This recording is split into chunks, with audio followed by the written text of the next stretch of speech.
So, as promised, I'm gonna tell y'all a real quick story real quick. I don't know really how this is gonna go over, but I'm gonna try to make the story as quick as possible. So, a lot of people have been, a big thing about my wardrobe, a lot of people have been asking me why I do the things that I do. So, I've been doing this for 10 years for sure, since I've had my shop. A quick story, about 5 years ago, it was Sunday morning, and I came to the shop and I noticed my shop had got broken into. The front door had been busted out, and they had broken in my office, and they had also broken into another adjacent office where all my other stuff is at. They robbed me pretty good, got a few older guns that were in gun cases and things like that. Came, talked to the cops, whatnot. Well, so I went back home, and later that evening I was gonna come back up and repair my window so it wouldn't get so it kind of wouldn't come back in, right? So me and my son and Jennifer, we came up here and turned on my street, and I noticed that there was a light on in my adjacent office, and I remember turning the light off in particular. It was a cold, dreary, and rainy kind of night.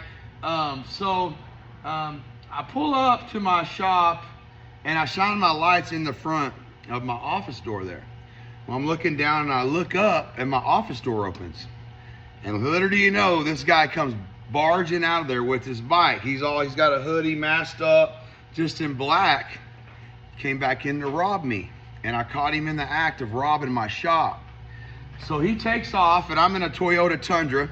He takes off northbound on Leach Street here, and I ain't letting the dude go. I'm sorry, I ain't letting the dude go. So I throw the phone to Jennifer. She starts calling 911. Well, I catch the guy when he's taking a ride, and he's on a bike. He had put his bike in my shop, and he was on a bike. Well, some bitch can't outrun a Tundra. So I come up on him.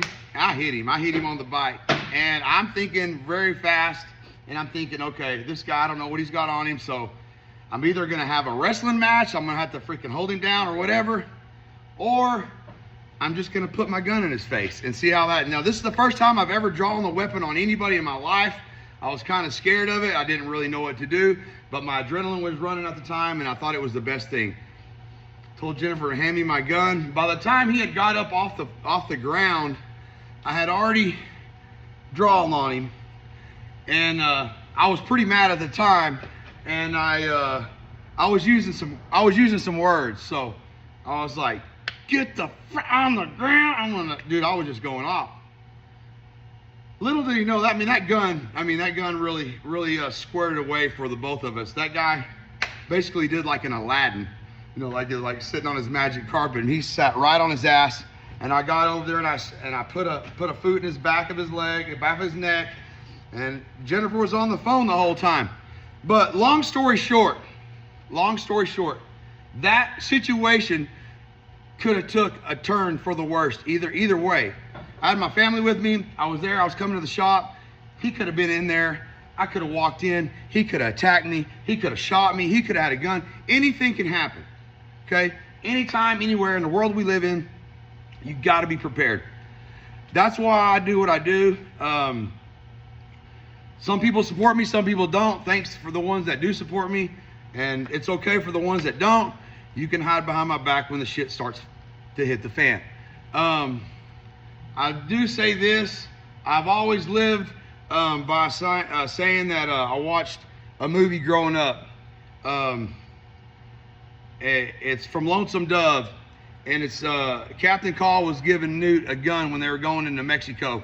And he says, better to have it and not need it than it is to need it and not have it. And that's words to live by. Hope y'all have a good one.